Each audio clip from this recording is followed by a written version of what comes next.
Sharing Group on Facebook. Today I'm making this video to demonstrate some of the tools or show you some of the tools, basic tools that you can use to build your booth. And also to show you how to get the measurements of your screen right here. Alright, as we all know, one of the most important tools that you will use when building your booth is your tape measure. You want to make sure you have one of these at all times. Tape measure and pencil. I don't have an actual pencil, I have a pen, but that'll work as well. Pen. Also, glue. If you're using wood, you want to have the glue to make sure that it makes everything hold together. And I use a staple gun as well, which I have in the garage I forgot to bring. You want to have your drill. Right here, I have a 3-inch hole saw bit for drilling holes for the camera, and I have a 1 3/4 inch hole saw bit as well. This one can drill through metal, and I use it for metal and wood. So this could go through both. This is more for wood and plastic. You have your jigsaw. These are just basic tools that you can use. Jigsaw. This is a wood blade. It can cut through wood or plastic. It cannot cut through metal. At least not thick metal. You probably can cut through thin metal. I've never tried this one on metal. I've only used it on wood.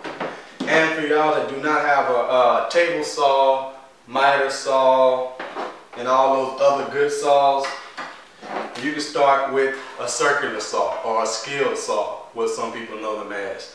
These are just some of your basic tools that you'll need or that you can use when building your booth.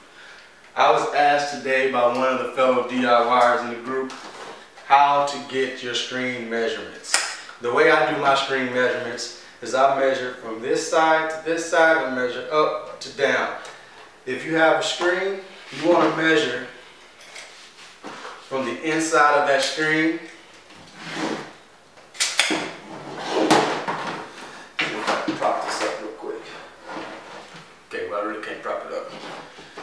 You want to measure from the inside of the screen to the other side of where the screen meets the frame.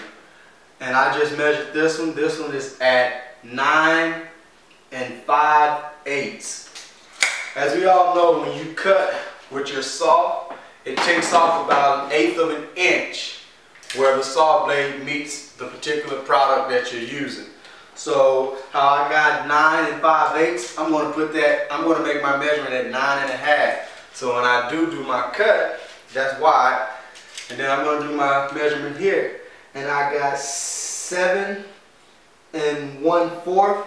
So since I have 7 1/4 on that, I'm going to go 7 1/8. And that'll give me the measurement. So when I cut it with the saw, it'll actually be close to the directly on the screen to where you can't see any of the framing of the screen. All you see is just the screen.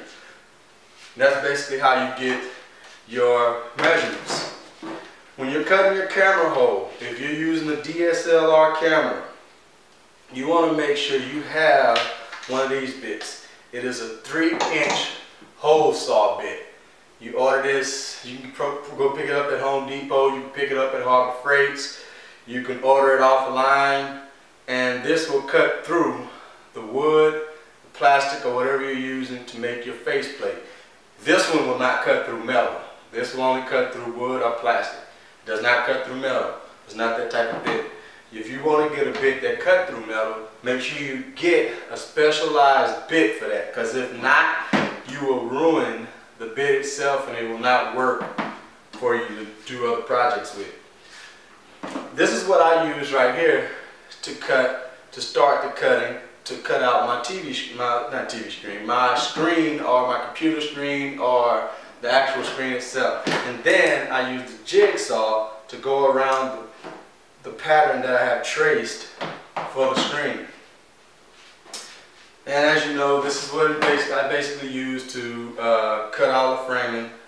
This is what I started using. I don't use this one anymore really to do all the framing. I have a miter saw and a table saw. This saw has not been used in a while. It feels neglected. I'm going to use it soon. But this is a little quick video I made for you guys just wondering about some of the stuff you may need to start building your booths and how to get the measurements for your screen and some of the type of bits you may need in order to proceed with building your booth. I'd like to thank y'all for checking out this video. It's another one of my installments of Photo Booth 101. Just my little tidbits. Thank you very much. Join the group on Facebook, facebook.com/DIYPBIS, and happy building.